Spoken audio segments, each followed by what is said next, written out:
আইপিএলের মেগা নিলামে 4 কোটি 20 লাখ রুপি খরচ করে গ্লেন ম্যাক্সওয়েলকে দলে ভিড়িয়েছে পাঞ্জাব কিংস।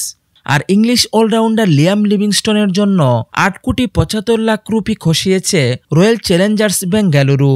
কিন্তু এই দুই ক্রিকেটারে কেউই চলতি আইপিএলে নিজেদের নাম বা প্রাইস ট্যাগের প্রতি সুবিচার করতে পারছেন না। আর এতেই ছুটেছেন ভারতের সাবেক ক্রিকেটার বীরেন্দ্র সেহবাগ। ম্যাক্সওয়েল ও লিভিংস্টনের বেহাল পারফরমেন্স দেখে ক্ষুব্ধ প্রতিক্রিয়া জানিয়ে তিনি বলেছেন, ম্যাক্সওয়েল ও লিভিংস্টনের ক্ষুধা শেষ হয়ে গেছে। ওরা আইপিএলে কেবল ছুটি কাটাতে আসে, ছুটি উপভোগ করে চলে যাবে। ওরা আসে, মজা করে এবং চলে যায়। দলের জন্য ওদের লড়াইয়ের কোনো ইচ্ছাই দেখা যায় না। দলের জন্য কিছু করার যে ইচ্ছা তা কেবল হাতে গোনা কয়েকজন বিদেশি ক্রিকেটারের মাঝেই দেখেছেন সেহবাগ।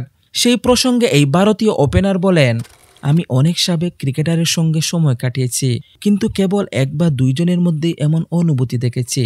হ্যাঁ, আমি সত্যি দলের জন্য কিছু করতে চাই। গত মৌসুমেও ফর্ম হাতড়ে বেরিয়েছেন গ্লেন ম্যাক্সওয়েল। 10 ম্যাচে করেছিলেন মাত্র 52 রান। এবারও একই হাল।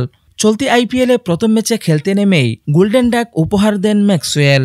এখন পর্যন্ত 6 ম্যাচে মাত্র 41 রান করতে পেরেছেন। বল হাতে নিয়েছেন 4 উইকেট।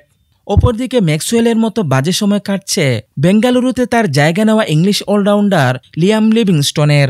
8 কোটি 75 লাখ রুপিতে বেঙ্গালুরুতে খেলা লিভিংস্টন 7 ম্যাচে করেছেন মাত্র 87 রান, যার মধ্যে একটি ইনিংসে এসেছে 54 রান। বাকি 6 ইনিংসে এই ডানহাতি ব্যাটসম্যানের ব্যাট থেকে এসেছে মাত্র 33 রান।